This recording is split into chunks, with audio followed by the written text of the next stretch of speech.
Hello,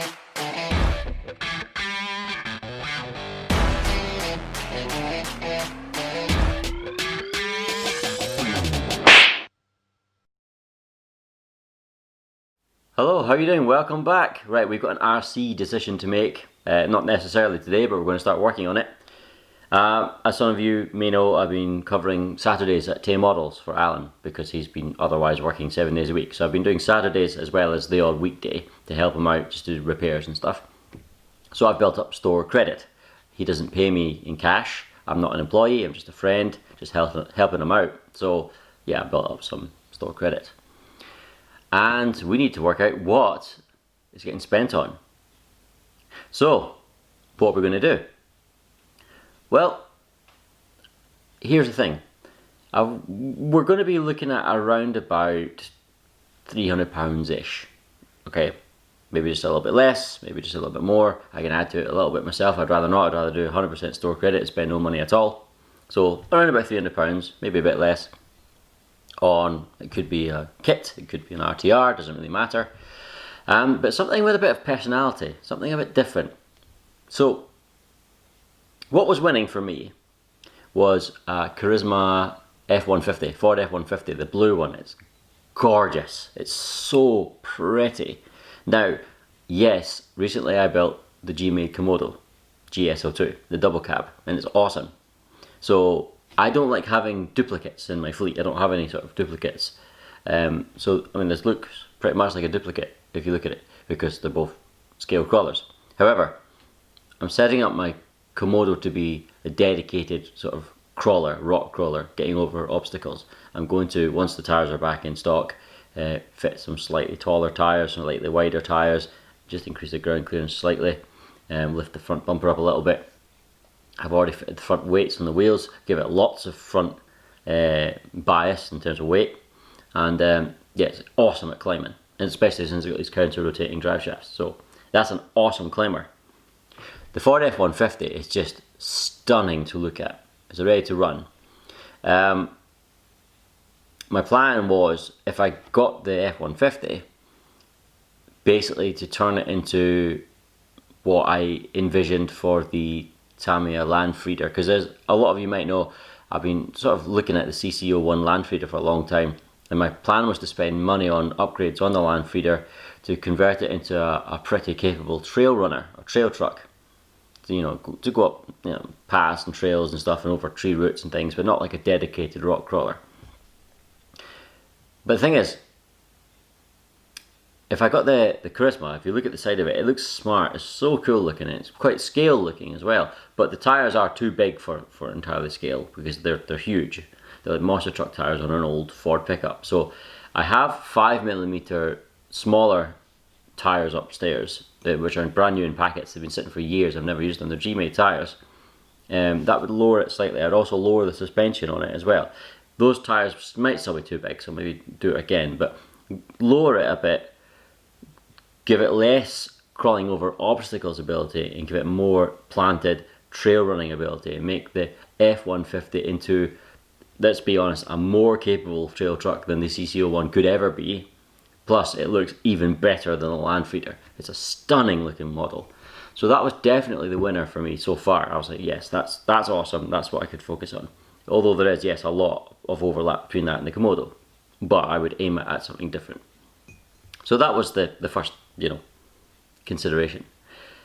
The other thing is, some of you might remember I gave away my lossy XXX SET, sorry, the short course truck, to someone who was struggling for money and really wanted an RC car. So Matthew and I took a drive down. You might have seen the video. We gave away this truck.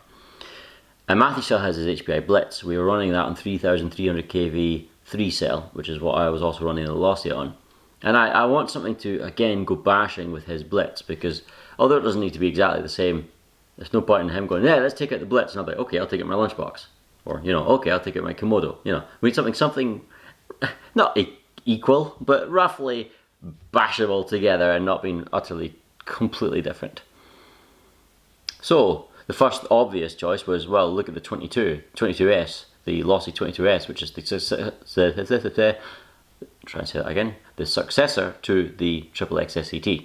So basically just replacing it with a new one. The thing is, that's all well and good, but if you look at the XXX SCT chassis, nice. Getting a new RC model's an exciting thing. You look at the 22 short course truck chassis, it is a new truck. Technically it's a different truck, but that's not very exciting. Look at it, I mean it's, yeah, much of a muchness, isn't it? And then, okay, let's do something slightly different.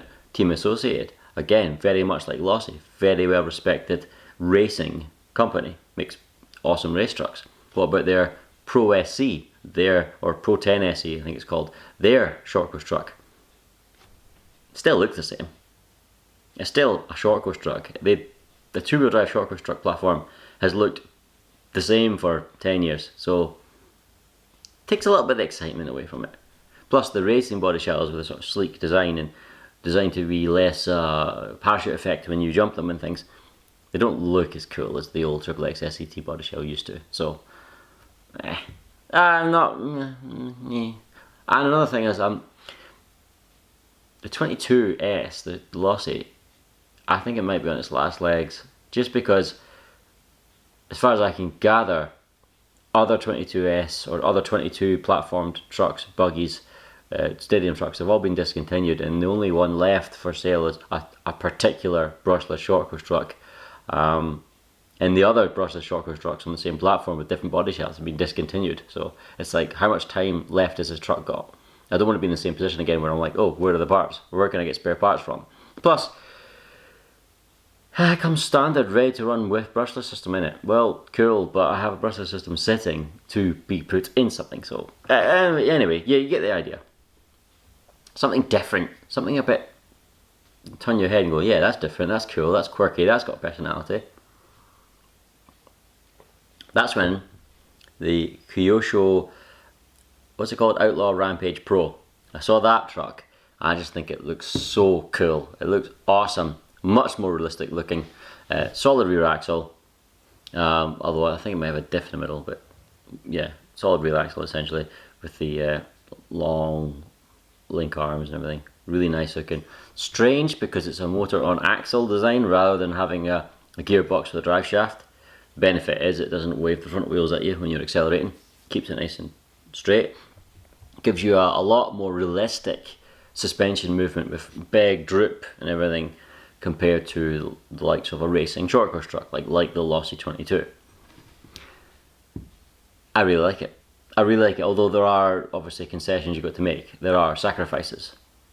You know, even though I really like the look of it, and I think the scale details are stunning, and I know that it won't drive as well as Matthew's Blitz, for example. Matthew's Blitz, although it's not a racing truck, has independent try and say that again, independent suspension front and rear. That's what I'm trying to say.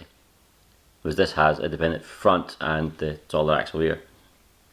So it won't drive as well. But that's okay. We're not racing them, we're just bashing together. It's not a big deal. But again, the concessions. First of all, it will not corner like an independent suspension truck. So it will be worse around the corners. But I like it. The scale design of the rear axle and everything would also mean it's not quite as good at jumping as a standard short course truck. But still I like it. Because of the nature of the design with the solid axle, it's more prone, a lot more prone to rolling over, but I like it. The standard wheels and tyres are terrible, they need to be replaced straight away, but I like it. You can of course fit other wheels and tyres, better wheels and tyres with more traction, which would alleviate the issues with the standard tyres, but it would also cause it to traction roll more than standard, but I like it. Basically the entire driving experience is a compromise because you're trying to chase this sort of semi-realistic movement in the suspension and the way it drives, but I like it. For some reason, Kyosho seems to have lost the ability to make decent spur gears and decent pinions. Almost every review I've seen were talked about poor mesh and loud noises and spurs stripping out, and they've either bought an Associated or a Lossy spur and sort of made it work themselves with an aftermarket pinion, but still I like it.